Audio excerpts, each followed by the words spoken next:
Веќе 3 месеци во исчекување на почетокот на судењето се поранешниот ВД директор на јавното претпријатие Комунална хигиена Сабахани Рустеми и менаџерот за отпад Аки Саити. Иако 45 дена поминаа за решетки за време на истражната постапка, обвинителството сега го достави обвинителниот акт до кривичниот суд за 20 обвинети поради несобирање на отпадот во главниот град за време на изборната кампања. На 28 октомври 2025 година, поради сомнение за кривично дело за грозување на животната средина и природата со отпад, кривичниот суд одреди мерка притвор од 30 дена за поранешниот ВД директор на јавното претпријатие Комунална хигиена Сабахани Рустеми и Аки Саити менаџер за отпад, поради ризик од влијание врз сведоци и можност за повторување на делото. Притворот подоцна им беше продолжен за уште 15 дена, се до неговата замена со мерки на засилен надзор со обврска за редовно јавување. За овој случај се очекува судските рочишта да започнат кон крајот на февруари. Одбраната на двајцата обвинети, адвокатот Асмир Елиспахич, изјави дека овие обвиненија биле политички мотивирани во предизборниот период за локалните избори.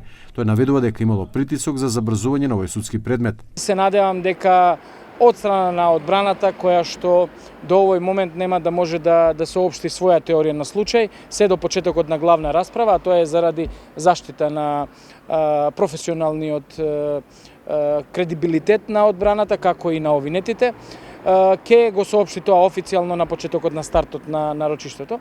Мојот став е многу јасен во овој дел. Сметам дека во еден момент се избрза околу притисокот за да се расчисти цела оваа ситуација која што беше со, според мене, политички примеси, но секако, можете и да го следите и да видите дали тоа е точно или не е точно низ процесот кој што го очекуваме да започне.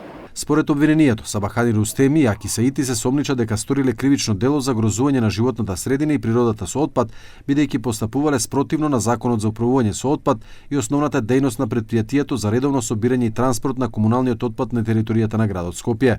Вонредните инспекциски контроли и мислењето на експертите од Институтот за јавно здравје потврдиле дека ваквото управување со отпадот предизвикало штети врз почвата, воздухот и водата со потенцијален ризик и за здравјето на граѓаните.